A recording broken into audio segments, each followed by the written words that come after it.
تو اس کی پھیلی مسکراہٹ سے بھری گلابی نرم ہونٹ پھر حیرانی سے چوسنی سی بنا کے وہ ناک کے اوپر سے مجھے یوں تکنے لگی جیسے اس کی نشہ بھری آنکھوں میں ذرا سا بھینگا پان۔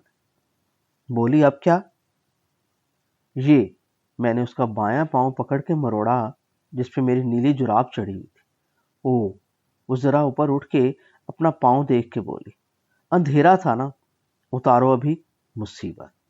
میں اس کی پہنی ہوئی جراب اتارنے لگا تو اس نے پیر کمبل کے اندر کھینچ کے اپنی دائیں ران کے کنارے اس کی ایڑی رکھی۔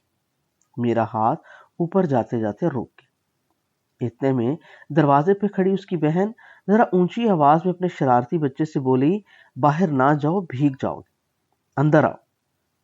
بچے نے پھر سپرنگ سے کھل بند ہوتے لکڑی کے نیلے کپڑے سے آدھے اوپر سے ڈھکے دروازے کے باہر کی اوٹ سے کچھ چیز اٹھائی اور اسے پکڑ کے اپنی ماں کو دکھاتے ہوئے حیرانی بھری شوق اونچی آواز میں کوئی چیز اندر لاتا ہوا بولا، امی یہ دیکھو، یہ خالہ کی چھتری، یہی ہے نا؟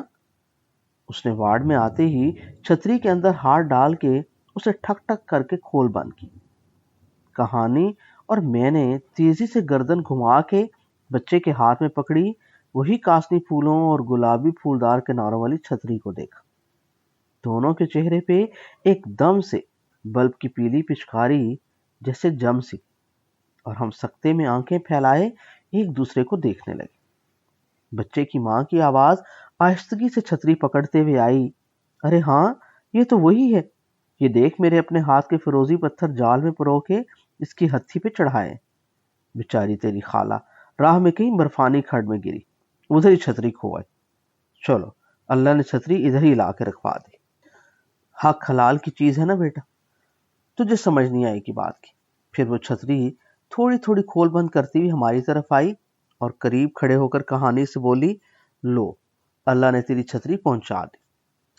تو ادھر بھی گرتی پڑتی برف میں آئی تھی، لو، بیڈ کے سرہانے کھڑی کر دیتی، زیادہ گیلی نہیں، کسی نے برف جھاڑ کے ادھر تیرے سامنے دروازے پہ کھڑی کی تھی، یہ طرح بھانجا اٹھا لائے، ہے نا ڈاکٹر صاحب؟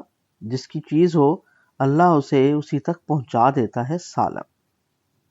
کہانی نے لیٹے لیٹے گردن گھما کے چھتری کو دیکھا، پھر اپنی بہن کے آخری کہے جملوں کو دھیرے سے دہراتی ہوئی بولی، ہاں باجی، جس کی چیز ہو اس کے پاس پہنچ جاتی، آ گئی میں ادھر سالم۔ یہ کہہ کے اسے ایک لمحے میں آنکھوں میں کسی بھید کے کھل جانے کا ڈر ہوا اور بولی، دیکھے نا، چھتری پہنچ گئی۔ تم گری کیوں؟ مجھ سے رہا نہ گیا، پوچھ بیٹھا۔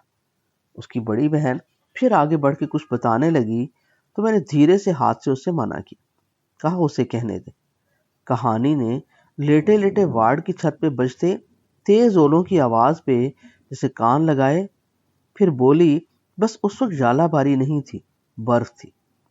آپ کو پتا ڈاکٹر صاحب، دیر تک برف پڑتی رہے تو نیچے والی برف آئس کی طرح سخت اور چکنی ہو جاتی، پھر اسی پہ پاؤں پھسل گئے۔ تم نے پھسلنے دیا؟ وہ ہنسی، ساتھ اس کی بہن کی ہنسی کی آواز بھی آئی۔ وہ ہنستی ہنستی پھر بولی، ڈاکٹر صاحب، اسے برف سے پھسلنے کا بچپن سے شوق ہے، مگر سیڑھیاں بھی پھسلنے کی کوئی جگہ ہے، بتائیں اسے۔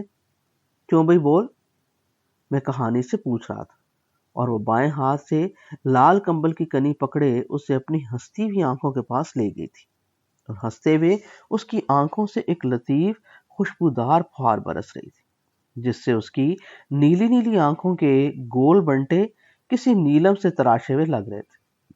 اس وقت میں نے محسوس کیا دوسرے بیڈ پہ لیٹی ویل چیئر نے بھی ہماری طرف کروٹ لی ہوئی تھی۔ دلبر خان اپنی کرسی سے آدھا اٹھا، بار بار اپنے سر پہ جناح کیپ کو دباتا ہوا میری طرف رخ موڑ کے کچھ کہنا چاہتا تھا۔ خود مستی کی؟ میں نے آہستہ سے کہانی کو پوچھا جب اس کی بہن اپنے بیٹے کے پیچھے دروازے کی طرف لپکی۔ کہانی نے اس بار پورے چہرے سے کمبل ایک دم نیچے کھینچ کے اوپر کیا اور اپنے دونوں ہونٹوں کو اندر سے ایک ساتھ دانتوں سے کھینچ کے مسکراتے ہوئے بولی، آپ کے پیچھے بھی تو آنا تھا، آپ بھاگ گئے۔ میں نے گھبرا کے وارڈ کے چاروں طرف نگاہ گھمائی کہ اس کی آہستہ سے کہی یہ بات کسی نے سن نہ لی۔ دلبر خان میرا سر اس کی طرف گھومتے دیکھ کے دور ہی سے باچھیں پھاڑ کے مسکرایا اور ٹوپی کو زور سے سر پہ پھنسا کے کرسی سے اٹھ کے ہماری طرف آنے لگا۔